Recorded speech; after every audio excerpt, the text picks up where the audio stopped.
Na mimi najua kwa hiyo rais ni siku ya mwisho tukifanya hivi mambo ya kuuza kwa jua mambo zamani. Na tunakushukuru. Kwa hiyo rais ya mwisho mimi nakwambia wewe ujikaze. Utie bidii. Mimi najua tunakupigia kelele kidogo, lakini unajua tunakupigia kelele za sisi tunakujua. Na tunajua ni nani tukichagua. Ingekuwa ni mwingine hapo kwa hiyo kiti, tungekuwa tunapiga tu magoti na kusema Mungu ona kile kitafanyika. Lakini kwa sababu sisi tunajua tulichagua mtu ambaye anajua, anajipanga na anajua kutekeleza yale ameambiwa. Uturuhusu tu tukuambie shida zetu vile ziko, ya barabara, ya maji, kazi kwa vijana, wewe upambane nayo mpaka hiyo mipango yote iweze kutumia. Unajua rais, wewe vile huwa unafanya kazi, unanikumbusha kuna mkimbiaji alikuwa anaitwa Asbel Kiprop. Ya mwisho tu rais, usinifukuze hapa. Unajua nimebeba pesa mingi pia. Kwa hivyo uniruhusu niongee kidogo.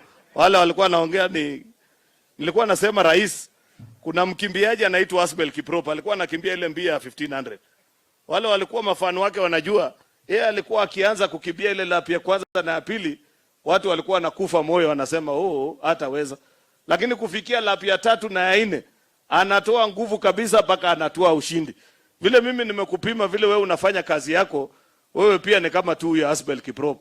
Mara mingi ukianza kazi, watu wanakudharau wanasema ni kama itakuwaje. Hata wakati ulikuwa unaanzia hii kitu ya rais, si watu walikuwa wanacheka wanasema huyu kweli atafika, lakini si alifika.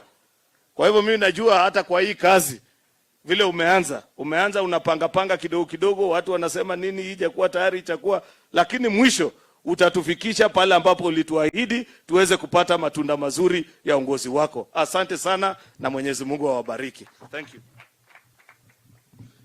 Basi wacha niulize sasa gavana wetu Bwana Cheruiyot akuje mbele aongee, alafu I invite our CS. That is what I've been told. Bwana Cheruiyot kuja mbele.